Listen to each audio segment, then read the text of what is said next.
तो करते हैं आज के पॉडकास्ट को शुरू। सबसे पहले तो बहुत बहुत धन्यवाद, आपने अपना कीमती समय दिया और आप मंडी में स्पेशल इस पॉडकास्ट के लिए आए। तो सबसे पहले तो गुलशन जी, थोड़ा सा जैसे आप बता रहे थे कि आप माता काली के उपासक हैं जी। तो देखो, उपासक वो बंदा बनता है मेरे हिसाब से जो कि एक माता से प्रेम रखता है और उसको लगता है कि भाई माता मेरे साथ एक साक्षात तौर पर खड़ी हुई है ना। तो ये चीज कब से आपको अनुभव हो रही थी? इस चीज की शुरुआत मेरे जीवन में बचपन से हुई थी कि मेरा जन्म ऐसे परिवार में हुआ था कि मेरे फादर पहले से ही शक्ति के 10 महाविद्या महाकाली के उपासक थे। अच्छा। गुरु के सानिध्य में उन्होंने जो थी अपनी उपासना पूरी की थी।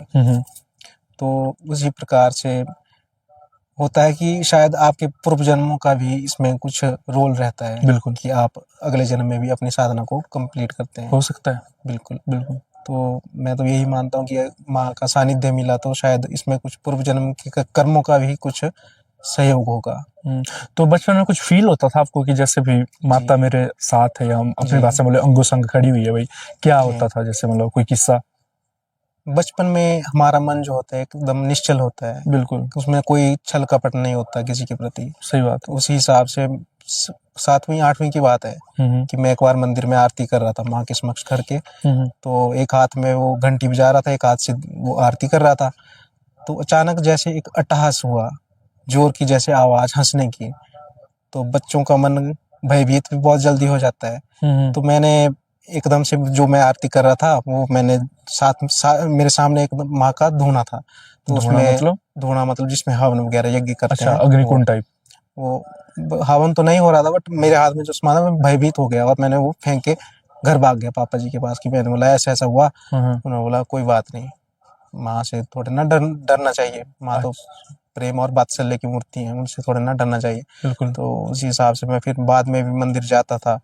तो जैसे कि मैं बैठा होता था पूजा करने, तो एकदम जैसे हवा का झोंका आता है जिसमें बट वो डिफरेंट होता था कि जैसे कि एयर प्रेशर जो उसमें बहुत ज्यादा बढ़ गया है।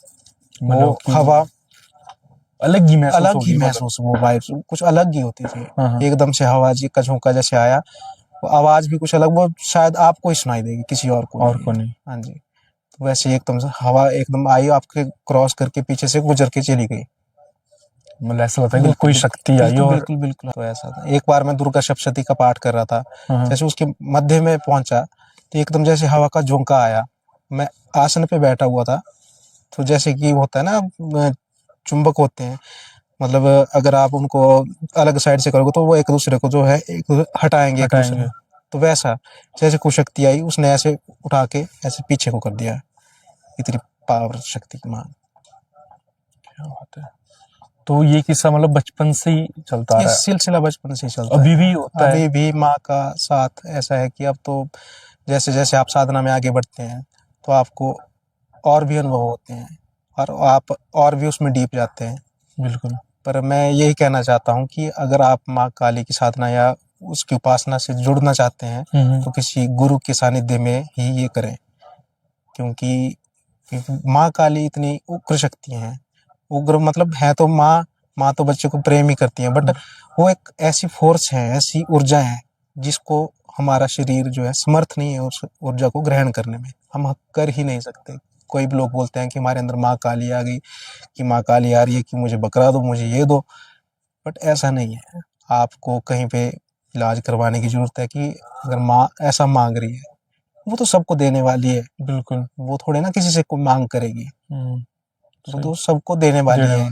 वो थोड़े ना आपके शरीर में आके बोलेगी मुझे बकरा दो। अरे बकरे को भी तो उसी ने जीवन दान दिया है। बिल्कुल। अगर मांगना है तो फिर देना ही क्यों था उसको जीवन।